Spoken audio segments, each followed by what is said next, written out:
Jemaat yang dikasihi oleh Tuhan kita Yesus Kristus. Shalom dan selamat pagi buat kita semua. Sebelum kita mendengar firman Tuhan, marilah kita berdoa. Terpujilah namamu ya Allah di dalam Yesus Kristus. Kami bersyukur di pagi ini atas anugerah Tuhan yang menyertai dan memberkati kami, serta memberikan hari yang baru bagi kami untuk dapat melakukan segala aktivitas kami dalam satu hari ini. Kami ingin disapa oleh firman-Mu. Berfirmanlah Tuhan, sebab kami siap untuk mendengarkan. Dalam nama Yesus kami berdoa. Amin. Firman kehidupan pada pesta kedua peringatan Pentakosta hari ini tertulis dalam kitab Nehemia 9 ayat 20 sampai 31 dengan tema Allah memberikan rohnya. Demikian firman Tuhan. Saudaraku yang dikasihi Kristus, Nehemia adalah seorang pejabat istana Persia pada masa pemerintahan Artasasta I yang kemudian diutus kembali ke Yerusalem untuk membangun tembok kota yang telah runtuh. Kitab Nehemia berbicara tentang pembangunan tembok kota Yerusalem yang telah runtuh dan tentang pembaruan rohani umat pasca pembuangan. Dalam kondisi yang demikian, umat Israel diajak untuk membaca ulang sejarahnya dalam terang karya Allah. Nehemia 9 ayat 20-31 menyoroti karya roh Allah dalam membimbing umat. Allah sabar dalam menghadapi pemberontakan umat. Kemurahan Allah tetap memelihara umatnya. Dalam ayat 20 dikatakan, Engkau memberikan rohmu yang baik untuk mengajar mereka. Dalam konteks padang gurun, Allah memberikan rohnya untuk mengajar umat pembentukan identitas baru setelah keluar dari pembuangan. Mereka tidak menjadi budak Firaun lagi, melainkan umat perjanjian yang dipimpin Allah. Pemeliharaan Allah tidak terbatas pada dimensi spiritual, tetapi juga menyentuh kebutuhan jasmani. Allah memelihara secara menyeluruh. Tanah Kanaan yang ditaklukkan dipahami sebagai tindakan Allah yang setia pada janjinya.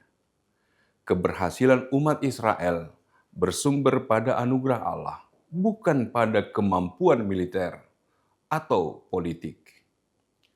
Mereka merebut kota-kota yang berkubu, direbut, dan tanah subur. Mereka merampas rumah-rumah yang penuh, berisi berbagai-bagai barang baik, tempat-tempat air pahatan, kebun-kebun anggur dan kebun-kebun zaitun, dan pohon-pohon buah-buahan dalam jumlah yang sangat banyak. Mereka makan dan menjadi kenyang dan gemuk.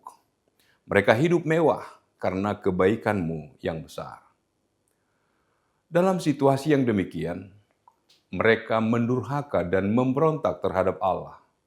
Mereka membelakangi hukum Allah dan membunuh nabi-nabinya yang memperingatkan mereka dengan maksud membuat mereka berbalik kepada Allah. Mereka membuat nista yang besar. Pemberontakan ini merupakan pelanggaran etika dan pemutusan relasi dengan Allah. Allah menyerahkan mereka ke tangan musuh sebagai bentuk disiplin perjanjian. Inilah konsekuensi dari pelanggaran perjanjian.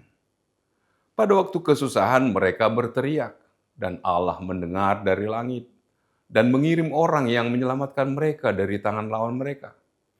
Ada dinamika, doa, dan belas kasihan ilahi. Allah responsif terhadap seruan umat, sekalipun mereka telah berkali-kali gagal. Namun, setelah mendapat keamanan, umat kembali berbuat jahat. Siklus yang demikian kita temukan dalam sejarah para hakim. Allah berupaya untuk membawa mereka kembali kepada Taurat. Bila mereka taat pada Taurat, mereka akan memperoleh kehidupan. Namun kenyataannya, mereka menolak Allah melalui kesombongan dan kedegilan hatinya.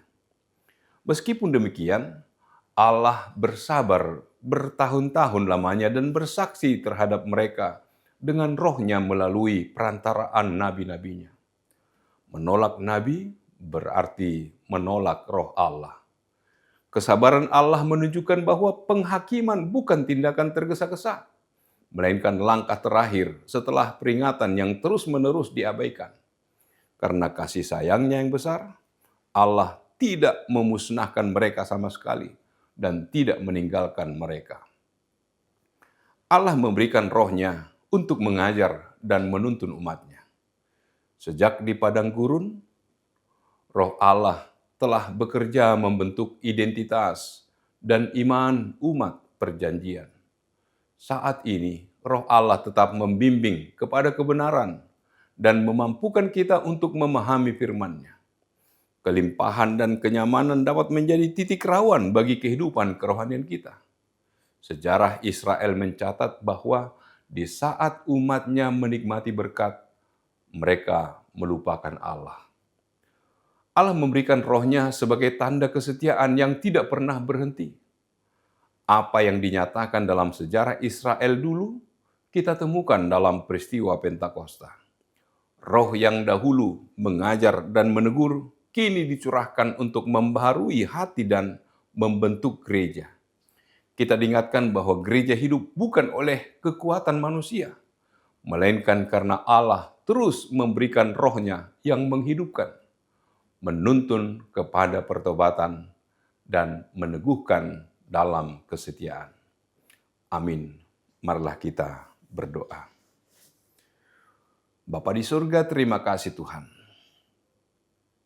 Pada pesta kedua peringatan Pentakosta hari ini, Engkau mengingatkan kami bahwa Engkau memberikan roh-Mu kepada orang yang percaya, menuntun mereka untuk dapat hidup seturut dengan kehendak Tuhan.